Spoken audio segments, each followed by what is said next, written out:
In this video, we will be discussing thickening surfaces to solids. If you'd like to follow on with this video, please open the file thickening surfaces to solids.dwg located in the working files folder as discussed in the working with this dataset video. Creating solid models by thickening surfaces can be one step in the process of leveraging your 2D data, or it can be a technique for creating complex solid models.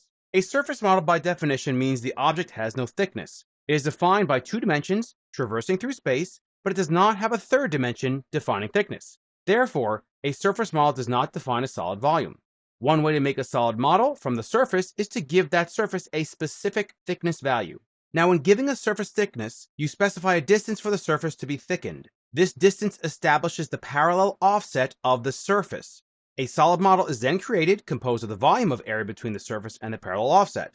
Though a surface does not have a thickness, the surface does have a positive and negative side. So, when you thicken a surface, a positive thickness value creates the solid model on the positive side of the surface, while a negative thickness value creates a solid on the negative side of the model.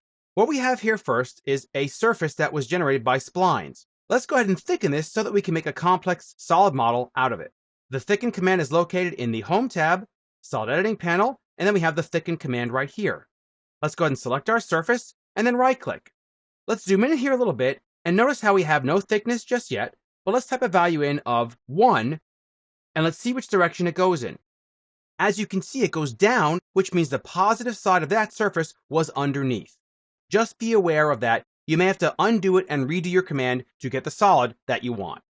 Let's look at our building here for a second and notice that if we rotate to the top view, we see that although we have walls, we notice that these are simply surfaces that actually have a height because they were converted to surfaces from the thickness, not the thickness that we're doing here, but the thickness of an actual AutoCAD object.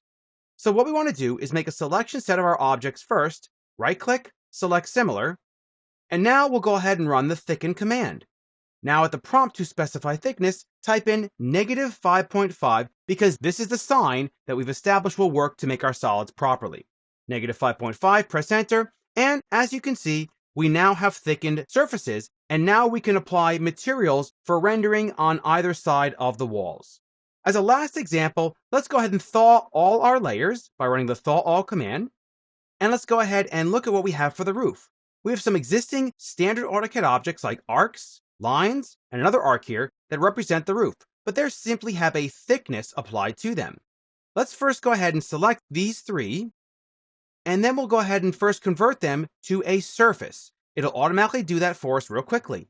Now what we can do is thicken them, and we'll go ahead and select these three objects, press enter, and for a value for the roof, we want 4 inches, press enter, and very quickly, we now have a cool 3D solid model of all the different parts of our building, and we can apply materials to them for visualization, and so on.